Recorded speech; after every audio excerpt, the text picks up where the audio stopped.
नया प्रकाश। गिरी का मन पढ़ने में बिल्कुल नहीं लगता था।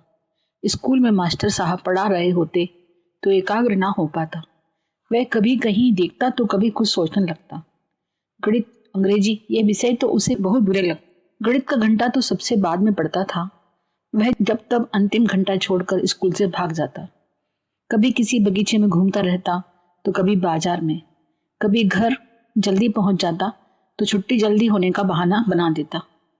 गिरी की मासिक प्रगति आख्या अधिकतर खराब ही होती। वे 2-3 विषयों में अनुत्तीर्ण होता। पिताजी प्रायः उसे डांटते रहते क्योंकि घर पर उसका अधिकांश समय खेलने या टीवी देखने में ही बीतता था। पर वह पिताजी की डांट को भी अनसुनी कर देता। गिरी के पिता पीतल का व्यवसाय करते थे। गिरी सोचता था कि वह पढ़े या ना पढ़े उसे क्या अंतर पड़ेगा। वह तो अपने पिता की दुकान पर काम में लगी ही जाएगा। घर की आर्थिक स्थिति भी अच्छी थी, अतएव उसे लगता था नौकरी तो करनी नहीं, पढ़ लिख कर क्या करना है। अन्य दिनों की भांति गिरी उस दिन भी घर से जल्दी चला आया। उसके पास कुछ पैसे थे। बाजार में जाकर उसने चाट खाई। फिर थोड़ी देर वह धूप और गर्मी में भी बाजार में घूमता रहा। उसे तेज प्यास लगी तो ठंडे पानी की मशीन के ठेल के पास रुक गया। एक बड़ा लड़का वहां खड़ा पड़ रहा था। ठेल वाला कहाँ है, पानी चाहिए। 20 पैसा का सिक्का उसकी ओर बढ़ाते हुए गिरी बोला। लड़के ने चुपचाप पुस्तक एक ओर रख कर पानी दे दिया। गिरी ने पानी पीकर इधर उधर नजर दौड़ाई तो उसे कोई दूसरा दिखाई ना दिया। क्या यह ठेल तुम्हारी है? उसने लड़के से पूछा। उसने हाँ में सिर हिला दिया। दिखाना, ये तुम कौन सी कहानी पढ़ रहे हो? गिरी ने उसकी ओर हाथ बढ़ाते हुए पूछा। ये कहानी की पुस्तक नहीं है भाई, 10वीं कक्षा की पुस्तक है, लड़के ने कहा। 10वीं की पुस्तक? गिरी आश्चर्य से बोला। हाँ, मैं परीक्षा दे रहा हूँ, लड़का बता रहा था। अरे भाई, तुम्हें परीक्षा देने की क्या आवश्यकता पड़ गई? ठेला चलाकर पैसे तो कमा लेते हो, खाओ पियो और मौज बनाओ, गिरी ने उससे कहा। अब लड़के ने पुस्तक रखकर पहली बार ध्यान से गिरी की ओर देखा। कैसे पढ़ने वाले बच्चे हो तुम? 8वीं 9वीं में तो पढ़ते ही होगे, पढ़ाई का मूल्य नहीं समझते। पिता सुविधाएं दे रहे हैं पढ़ने की, शायद इसीलिए, वह बोला। भाई तुम तो बुरा मान गए, मैं तो यूं ही पूछ रहा था कि पढ़ने में से क्या लाभ है, गिरी धीमे स्वर में बोला। पढ़ लिख कर कोई अच्छा काम पा जाऊंगा, अच्छी नौकरी पर लग जाऊंगा या फिर कोई ट्रेनिंग ही ले लूंगा। हमेशा ठेला लेकर घूमने और पानी बेचने से तो छुट्टी मिल जाएगी। ये काम देखने में जितना सरल लगता है उतना है नहीं। अभी तो माँ और मैं हूँ, थोड़े देर रुपयों से गुजारा हो जाती है, पर आगे चलकर तो परेशानी होगी ही ना। ये ठेल तो मेरे पिताजी चलाते थे, इसलिए उनके मरने के बाद जरूरत होने के कारण मैं भी चलाने लगा हूँ। मेरे पिताजी की बहुत इच्छा थी कि पढ़ लिख कर किसी अच्छे काम पर लग जाऊं। मुझे योग्य बनकर उनकी इच्छा भी पूरी करनी है, लड़का उसे विस्तार से बताने लगा। अब गिरी ने उसे अपनी बात भी बता दी कि उसके पिताजी तो उसे पढ़ाना चाहते हैं, पर उसका मन पढ़ने में नहीं लगता। वह ना पढ़े तो हानि भी क्या है, पिता का व्यापार है ही, उसी में लग जाएगा। पानी बेचने वाला लड़का बहुत समझदार था। वह गिरी को समझाने लगा कि उसके पिताजी ठीक कहते हैं, जीवन में पता नहीं कब कैसी परिस्थिति आ जाए। पिता के पास पैसा है, इसलिए पढ़ाई छोड़कर बैठना बुद्धिमानी नहीं है।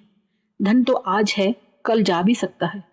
परंतु उसने बताया कि किस प्रकार उसके पिता को व्यवसाय में बहुत घाटा हो गया था। पढ़े लिखे वे थे नहीं, इसलिए परिवार के भरण पोषण के लिए पानी का ठेला ही लगाना पड़ा। इस घटना से उन्होंने सबक ले लिया था कि बेटे को जितना संभव होगा पढ़ाएंगे, फिर चाहे वे नौकरी करे या व्यापार। गिरी को सहसा ही अपने पिता की बात याद आ गई। वह प्रायः उसके ना पढ़ने पर नाराज होकर कहा करते थे, पढ़ेगा नहीं तो ठेला लगाएगा। उनकी बात वह हमेशा कान से उतार देता था, पर आज वह समझ गया कि पिता उसे ना पढ़ने के लिए क्यों डांटते हैं और उसका कितना भला चाहते हैं। भाई तुमने मेरी आंखें खोल दी, अब मैं भी ठीक से पढ़ाई में जुटूंगा, गिरी ने पैसे देते हुए कहा। जिस बात को समझाते समझाते उसके शिक्षक और पिता हार गए थे, वही बात एक अनजाने लड़के ने अच्छी तरह समझा दी थी। गिरी आलस से छोड़कर पढ़ाई में जुट गया। प्रारंभ में तो पुस्तकों में ध्यान लगाने में उसे परेशानी हुई, फिर धीरे धीरे मन लगने लगा और आनंद आने लगा। अब वह घर और स्कूल में डांट भी नहीं खाता और सभी उससे प्रसन्न रहते हैं।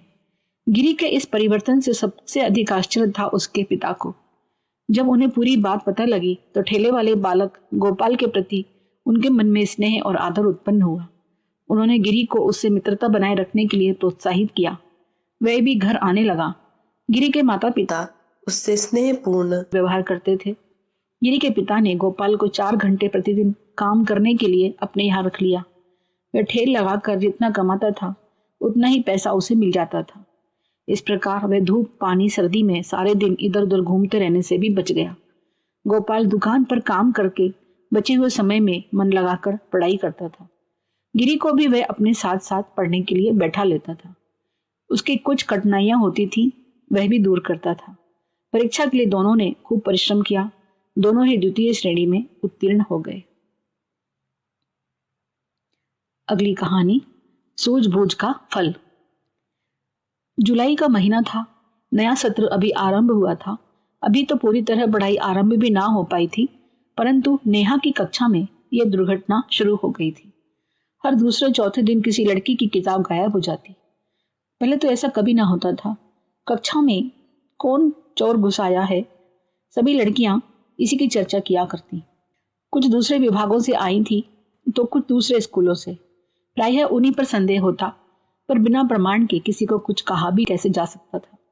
अध्यापिकाओं ने कह दिया था कि सभी अपने अपने सामान की चौकसी रखें। दूसरी छात्राओं की भांति नेहा भी सावधान थी। वह घर से आते और जाते समय अपनी पुस्तकें ठीक से देख लेती थी। बीच में कहीं जाना होता तो सहेली से कहकर जाती। उस दिन अचानक ही किसी शिक्षिका ने किसी काम से बुला लिया। उसके तुरंत बाद ही गाइडिंग में जाना था, अतः बहुत सी छात्राएं वहां चली गईं।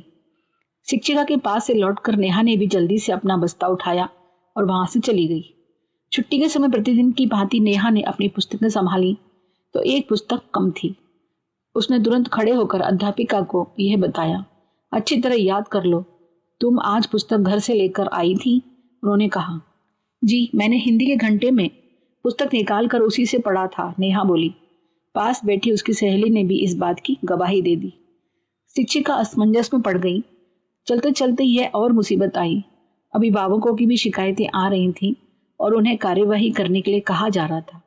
चोर कौन है, यह बात खुल ही नहीं पा रही थी। उन्होंने नेहा से कहा कि सबके बस्तों की तलाशी हो। नेहा को अपनी पुस्तक की अच्छी पहचान थी। थोड़ी देर बाद एक लड़की की किताबें देखते समय वह ठिठक गई। एक किताब को उसने बार बार उलट पलट कर देखा, पर अध्यापिका से बोली, यह पुस्तक मेरी है। पुस्तक जिस लड़की के बस्ते में थी वह तनकर खड़ी हो गई। अरे वाह, क्या कहने तुम्हारे, मेरी किताब को अपना बताती हो, शर्म नहीं आती तुम्हें? तब तक शिक्षिका भी उन दोनों के पास आ चुकी थी। उन्होंने पुस्तक को हाथ में लिया। फटी मुड़ी सी पुस्तक थी, जगह जगह स्याही के धब्बे पड़े थे। पुस्तक के प्रारंभ में कई पन्नों पर लिखा था क्रांति। उन्होंने नेहा की ओर देखते हुए कहा, इस पर तो क्रांति का नाम पड़ा है नेहा, और वैसे भी तुम तो अपनी किताबें बड़ी साफ सुथरी रखती हो। दीदी ये मेरी किताब है, इसे झाड़ कर गंदा करके तोड़ मरोड़ कर ऐसा बना दिया गया है। नेहा रुआंसी होकर बोली, ये तो मेरी पुस्तक है, तुम इसे अपना कैसे बताती हो? क्रांति बार बार दृढ़ता से यही बात दोहरा रही थी। शिक्षिका के कुछ समझ में नहीं आ रहा था कि क्या करें। वह सोच ही रही थी कि सच्चाई का कैसे पता लगाया जाए। इतने में नेहा क्रांति से बोली, तुम्हारी पुस्तक है तो तुम्हें इसकी खूब अच्छी तरह पहचान भी होगी। यह बताओ तुमने इसमें कहाँ कहाँ नाम लिखा है? क्रांति ने झट से 3-4 जगह स्याही से लिखा अपना नाम दिखा दिया। बस और तो कहीं नहीं है ना? नेहा ने पूछा। नहीं, उसने तेजी से जवाब दिया। नेहा ने पुस्तक अपने हाथ में ले ली और बोली, यह नाम स्याही से बाद में लिखा गया है। फिर वह शिक्षिका की ओर उन्मुख होकर कहने लगी, दीदी आप और क्रांति मेरे साथ 5 मिनट के लिए गृह विज्ञान कक्ष में चलिए, सच्चाई अभी आपके सामने आ जाएगी। शिक्षिका और क्रांति दोनों सोच रही थी कि नेहा गृह विज्ञान की शिक्षिका से अपनी सिफारिश करवाएगी। क्रांति रास्ते में मन ही मन कह रही थी, वहां भी तेरी एक भी न चलने दूंगी, तूने मुझे समझ क्या रखा है। नेहा ने गृह विज्ञान कक्षा में जाकर जल्दी से गौरव का चूल्हा जलाया, फिर पुस्तक का प्रारंभ का पन्ना आग से कुछ दूरी पर रखा। कुछ ही पल में वहां ने अक्षर की पारदर्शी आकृति उभर आई। देखो यह रहा मेरा नाम, वह खुशी से चिल्लाते हुए बोली। अरे यह क्या है? शिक्षिका ने आश्चर्य से पूछा। यह तो अभी अभी कुछ कर लिया है, क्रांति ने मुंह बिचकाया। नेहा ने क्रोधित होते हुए कहा, चलो अब अपनी आंखों से दोबारा दूसरे पन्ने पर मेरे नाम का अक्षर देखो। तुम्हें डर है कि कहीं मैं कुछ कर लूंगी तो अपने हाथ से पन्ना पकड़ो और आग से थोड़ी दूर पर रखो। क्रांति चुपचाप खड़ी रही। शिक्षिका ने नेहा को बताया। पन्ना पकड़कर आग से कुछ दूर रखा। गर्मी पाकर वहां ने अक्षर पारदर्शी रूप में चमकने लगा। अब नेहा जोश से कह रही थी, अब भी कहोगी क्रांति कि यह पुस्तक तुम्हारी है, तुम्हारी किताब है, तो मेरा नाम कहाँ से आया बोलो। क्रांति अभी भी कह रही थी कि यह उसी की पुस्तक है। तब नेहा ने शिक्षिका को पूरी बात बताई कि कक्षा में बार बार चोरी होते देखकर उसने मोमबत्ती की नोक से किताब के पन्ने पर 2-3 स्थान पर ने अक्षर डाल दिया था। मोम को तो झाड़ दिया, परंतु गर्मी पाने पर अक्षर पारदर्शी रूप में चमकने लगा था। तुम चोर ही नहीं, ढीठ और धूर्त भी हो, रंगे हाथों पकड़ी गई हो, फिर भी सच्चाई स्वीकार नहीं कर रही। शिक्षिका ने क्रांति को डांटा। फिर वे उसे घसीटती हुई प्रधानाचार्य के ऑफिस में ले गई। उन्होंने उसे खूब डांटा, कान पकड़कर खींचे।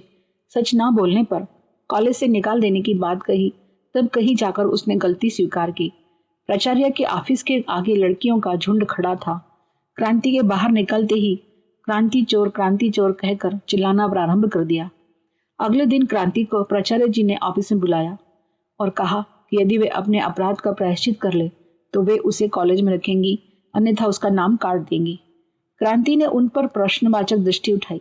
वे बोली, प्रायश्चित यह है कि तुम प्रार्थना के बाद मंच पर आकर अपना अपराध स्वीकार कर लो।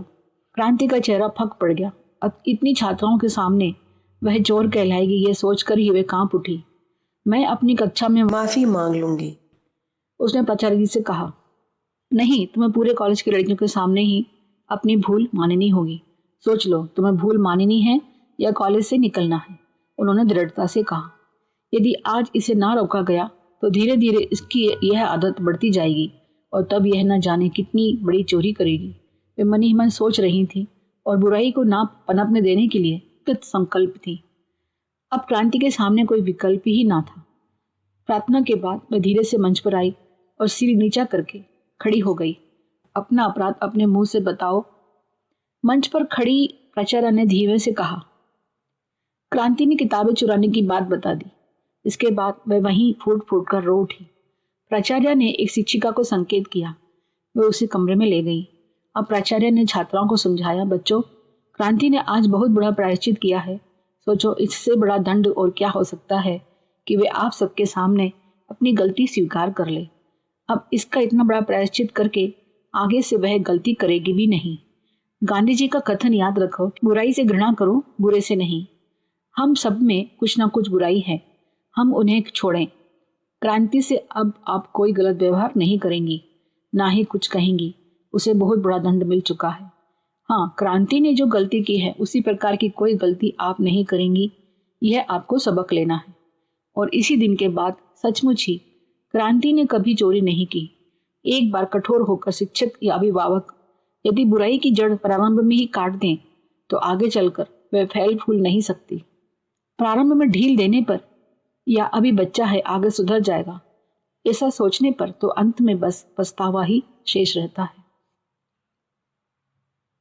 अगली कहानी, साहस का चमत्कार। सुखविंदर अपने पड़ोसी कैप्टन मनोज कुमार का बहुत आदर करता था। वे थे भी बड़े हंसमुख, मिलनसार और जिंदा दिल। सुखविंदर को वे फौजी जीवन की रोमांचकारी सत्य घटनाएं सुनाते थे, जिससे उसे भी बहादुरी की प्रेरणा मिलती थी। देश के लिए प्राण हथेली पर रखकर युद्ध क्षेत्र में जाने वाले इन जवानों के प्रति सुखविंदर के मन में गहरा आदर था। फिर मनोज चाचा तो उसे बेटे की भांति स्नेह करते थे और मित्र जैसा व्यवहार करते थे। उनका बेटा अभय भी सुखविंदर का घनिष्ठ मित्र था। यह पूरा का पूरा परिवार सुखविंदर को इतना अच्छा लगता था कि कई कई घंटे उनके साथ बिता देता था। एक रात सहसा ही सुखविंदर की आंख अचानक खुली। उसने कुछ शोर सा सुनाई दिया। वह तुरंत खिड़की के निकट आया। उसकी निगाह अभय के घर पर गई, जो उसके घर के ठीक सामने था। वहां उसने हल्की सी रोशनी में हथियारों से युक्त 12-14 डाकुओं को देखा। उन दिनों गांव में प्राय डकैतियां पड़ रही थी और जान माल का खतरा था। ओह, आज तो चाचा जी भी नहीं है, अकेला अभय क्या कर लेगा, सुखविंदर ने सोचा। वह तुरंत ही अपने घर से निकला और भागकर उसने पड़ोसियों को अभय के यहाँ डाकू दल के आने की सूचना दी। कुछ पड़ोसियों को जिनके पास हथियार थे उन्हें जगाकर बाहर भेज दिया। 4-6 व्यक्तियों ने गली में मोर्चा जमाया। कुछ छत पर गए। सुखविंदर कृपाण लेकर खिड़की के रास्ते अभय के घर में कूद पड़ा। उसने चुपके से उनकी आंख बचाकर बिजली की सी फुर्ती के साथ ही सांकल खोल दी। डाकू दल घर में मनमना उत्पात मचा रहा था। सुखविंदर ने जाकर उन्हें ललकारा। डाकुओं ने उस पर हमला किया, पर वह डरा नहीं। उसने चाचा जी की राइफल ले ली थी। वह उसी से डाकुओं पर गोली चलाता रहा। इतने में दूसरे पड़ोसी भी दरवाजे से अंदर आ गए। इतने व्यक्तियों को देखकर अब डाकुओं ने अपनी कुशल ना समझी और वे भाग खड़े हुए। सुखविंदर ने अपने प्राणों की परवाह ना करके जो साहस दिखाया था, उसकी सभी ने बहुत प्रशंसा की। मनोज चाचा ने जब यह सुना तो उसे अपने हृदय से लगा लिया। उसी के कारण उसके घर और परिजनों की रक्षा हुई थी। इसके लिए उन्होंने एक स्थायी उपहार भी सुखविंदर को दिया। यह साहसी बालक तो निश्चित ही फौजी जीवन के योग्य है। ऐसा सोचकर उन्होंने सुखविंदर को फौजी क्षेत्र में जाने की प्रेरणा दी। उन्होंने उसे राष्ट्रीय सुरक्षा अकादमी की प्रतियोगी परीक्षा में बिठाया और स्वयं परिश्रम पूर्वक पूरी तैयारी कराई। सुखविंदर उस परीक्षा में अच्छे अंकों में उत्तीर्ण हो गया। उसके पिता उसकी पढ़ाई का खर्चा वहन नहीं कर सकते थे, अतएव उसकी पढ़ाई का खर्चा भी मनोज चाचा ही देते। उनका बेटा अभय भी इस परीक्षा में उत्तीर्ण हो गया। दोनों साथ साथ पढ़ने लगे। वे परस्पर एक दूसरे को इतना अधिक स्नेह करते थे कि सभी उन्हें भाई ही समझते थे। अगली कहानी, उपकार का मूल्य। मैत्रेयी की हाई स्कूल में न केवल प्रथम श्रेणी थी, वरन बोर्ड में भी तृतीय स्थान था। उसकी इस उपलब्धि पर कॉलेज को गर्व था। उसकी जैसी प्रतिभाशाली छात्राएं कॉलेज में कभी कभी ही आती हैं। खेल कूद, सांस्कृतिक कार्यक्रम, वाद विवाद आदि विविध कार्यकलापों में भी वह अपनी प्रतिभा का प्रदर्शन करती थी। मैत्रेयी को प्रथम आने के कारण 2 छात्रवृत्तियां मिली, एक बोर्ड की और दूसरी मंडल की। यूं तो दोनों पर ही उसका अधिकार था, परंतु वह सोचने लगी, यदि एक छात्रवृत्ति में किसी अन्य छात्र को दे दूं तो अधिक उपयोगी रहेगी। मैत्रेयी की कक्षा में ही एक छात्रा थी, अमल, सीधी सी होशियार छात्रा। परीक्षा के दिनों में बीमार पड़ गई तो 4 अंक से उसकी प्रथम श्रेणी रह गई। पिता वृद्ध और सामान्य ऐसी स्थिति के थे, वे उसे जैसे तैसे बस पढ़ा रहे थे। अमला की प्रथम श्रेणी ना आ पाने का मैत्रेयी को भी दुख था। वह उसकी आर्थिक सहायता करना चाहती थी, परंतु यह भी जानती थी कि अमला बहुत ही स्वाभिमानी है। प्रत्यक्ष रूप से वह कभी सहायता ना लेगी। मैत्रेयी ने विचार किया और अंत में उसे हल मिल ही गया। वह प्राचार्य के पास पहुंची और उन्हें अमला की पारिवारिक स्थिति बताकर यह सुझाव दिया कि वे उसकी एक छात्रवृत्ति अमला को दे दें। प्राचार्य को भला इसमें क्या आपत्ति हो सकती थी? उन्हें तो मैत्रेयी के मुंह से ऐसी बात सुनकर बहुत प्रसन्नता हो रही थी। मैत्रेयी की छात्रवृत्ति अमला को दे दी गई। प्रथम श्रेणी तो है नहीं, छात्रवृत्ति से मिल गई। इस बात से अमला आश्चर्यचकित थी। अंतिम में उसे किसी तरह सच्चाई पता लग ही गई। मैत्रेयी के इस व्यवहार से उसका हृदय कृतज्ञ उठा। मैत्रेयी कभी इस बात को मुंह पर भी ना लाई थी, जबकि व्यक्तियों का प्रायः यह स्वभाव होता है कि थोड़ा सा भी उपकार करते हैं तो अनेक बार उसे गाते हैं और उपकृत व्यक्ति को अपने त्याग की याद दिलाते रहते हैं। छात्रवृत्ति मिल जाने से अमला की पढ़ाई सुविधापूर्वक चल रही थी। अमला सोचा करती, मैत्रेयी के इस उपकार से मैं पूर्ण तो नहीं हो सकती, पर मुझे भी इसके लिए कुछ करना चाहिए। पर वह जल्दी ही कोई अवसर ना खोज पाई। दोनों ही अगले वर्ष इंटर में आ गई। कॉलेज की यह परंपरा थी कि सत्र के प्रारंभ में ही सांस्कृतिक कार्यक्रम, खेल कूद, वाद विवाद की आदि की प्रतियोगिताएं होती थीं। इनमें सर्वश्रेष्ठ छात्राएं पुरस्कृत होती थीं, परंतु एक पदक ऐसा था जो केवल उसी छात्रा को मिलता था जिसके न केवल पढ़ाई में सर्वोच्च अंक हों, अपितु सभी क्षेत्रों में एक ही छात्रा सर्वश्रेष्ठ रहे। अतः यह पदक अनेक वर्ष बाद किसी किसी छात्रा को ही मिलता था। पदक के साथ ही कॉलेज की ओर से 501 रुपये का उपहार भी दिया जाता था। प्रतियोगिता प्रारंभ हुई तो अमला ने मन ही मन कुछ निश्चय किया। सांस्कृतिक कार्यक्रम और खेल कूद, इनमें वह सदा ही सर्वोच्च रहती थी, पर इस बार जब इन प्रतियोगिताओं के आयोजन हुए तो अमला का प्रदर्शन अपने स्तर से बहुत गिरा हुआ था। सभी को आश्चर्य हो रहा था कि आज इसे क्या हो गया है। मैत्रेयी का प्रदर्शन बहुत अच्छा रहा। दोनों में ही वह सर्वप्रथम रही। इस प्रकार मैत्रेयी का नाम कॉलेज की उन विशिष्ट छात्राओं की सूची में आ गया जो मेधाविनी का पदक और पुरस्कार पाती थी। दूसरे दिन अमला प्राचार्य कक्ष के सामने से निकली तो उन्होंने उसे बुलाया और कहा, हम तो तुम्हें अंतर्विद्यालयीय प्रतियोगिता में बाहर ले जाने की बात सोच रहे थे, पर तुमने तो कल निराश ही कर दिया। एक शिक्षिका कह रही थी, अमला तुम्हें कल हुआ क्या था? इतना निराशाजनक प्रदर्शन तो तुमने कभी नहीं किया था। अमला हंसते हुए कह रही थी, दूसरे विद्यालयों से प्रतियोगिता हो तो आप मुझे भी ले चलिए, निराश नहीं होना पड़ेगा। प्राचार्य उसकी बात कुछ कुछ समझ रही थी। उन्होंने पूछा, तुमने जानबूझकर ऐसा किया था ना? अमला ने कुछ नहीं कहा, बस गर्दन झुकाकर धीरे से मुस्कुरा दी। अमला के जाने के बाद शिक्षिकाएं कुछ देर तक इसी विषय पर बात करती रही। वह कह रही थी कि मैत्रेयी और अमला दोनों में से जिसकी जितनी प्रशंसा की जाए उतना ही कम है।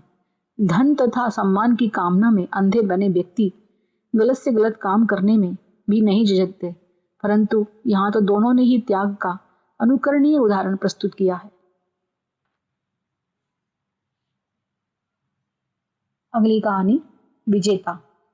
शिव अपने पिता का सहारा बना हुआ था। स्कूल से आकर गृह कार्य पूरा करके वह पिता के साथ ही काम में लगा रहता। खेतों की निराई, गुड़ाई, कटाई, पशुओं की देखरेख सभी में वह सहायता करता। वह अभी बालक ही था। पिता उससे खेलने के लिए कहते तो उसका उत्तर होता, पहले आपके साथ काम कर लूं तब जाऊंगा। वह सबसे बड़ा बेटा था। पिता की सहायता करना अपना उत्तरदायित्व समझता था। कम आयु में ही उसमें इतनी समझ ना जाने कहाँ से आ गई थी। एक दिन पिता शहर से बीज, खाद आदि खरीदने गए हुए थे। शाम का समय था। शिव बहुत देर तक खेत पर बैठा उसमें पानी की व्यवस्था करता रहा। जब पानी लग चुका तो वह ट्यूबवेल का स्विच बंद करने गया। जल्दी में उसने भीगे हाथ से जैसे ही उसे बंद किया, शिव की चीख निकल गई। उसका हाथ तार से लग गया था जिसमें करंट प्रवाहित हो रहा था। शिव वहीं बेहोश हो गया। शोर सुनकर पड़ोसी किसान दौड़ा चला आया। उसने रबर की चप्पल पहनकर डंडे से तुरंत शिव को बिजली से अलग किया। थोड़ी देर में शिव के पिताजी और कुछ दूसरे व्यक्ति भी वहां इकट्ठे हो गए थे। वे तुरंत मुखिया की गाड़ी मांगकर लाए और उसमें शिव को डालकर तुरंत ही शहर ले गए। शहर के अस्पताल में शिव को भर्ती किया गया। कुछ समय बाद शिव को होश तो आ गया, परंतु उसकी बांह बेकार हो गई थी। डॉक्टर ने 4-5 दिन तो इंतजार किया, परंतु फिर पता लगा कि उसके ठीक होने की कोई संभावना ही नहीं है। उल्टे उसमें गलन उत्पन्न हो गई है। यदि बांह को ना काटा गया तो पूरे शरीर में सेप्टिक फैल जाएगा। शिव के पिता को आखिर बांह काटने की अनुमति देनी पड़ी। जिस दिन कटी बांह लेकर शिव घर आया, उसे लगा कि उसके शरीर की पूरी शक्ति ही कहीं चली गई है। वह हताश, उदास अपनी बांह को देखता रहा। खाना पीना सब छूट गया। से यह ना देखा गया। एक दिन उन्होंने शिव को समझाया, बेटे इस तरह निराश होने से क्या लाभ, यह तो सोचो कि कितना अच्छा हुआ कि तुम बच तो गए। बीच में ही शिव झुंझलाते हुए बोल पड़ा, मर जाता तो अच्छा रहता। उसकी आंखों से आंसुओं की धारा बह रही थी। वह सिसकते हुए कह रहा था, अब मैं आपके साथ खेत में भी काम कर पाऊंगा। पिता ने उसका सिर थपथपाते हुए कहा, बेटा खेत का काम करने के लिए मैं अकेला ही बहुत हूँ। तुम तो अब पूरा मन पढ़ाई में लगाओ, तुम खूब पढ़ो लिखो, बस यही मेरी इच्छा है। 2-3 महीने बाद शिव स्कूल जा पाया था।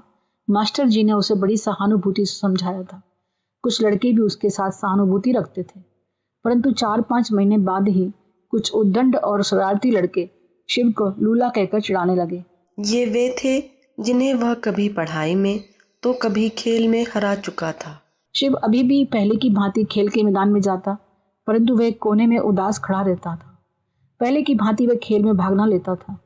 ये लड़के उसे चिढ़ाकर भागते, वे मन ही मन कटकर रह जाता। बात यहीं तक सीमित न थी। उद्दंड लड़के उसे अपंग और असहाय समझकर जब तब पिटाई भी कर दिया करते। एक दिन शिव खेल के मैदान में एक पेड़ के नीचे बैठा फूट फूट कर रो रहा था।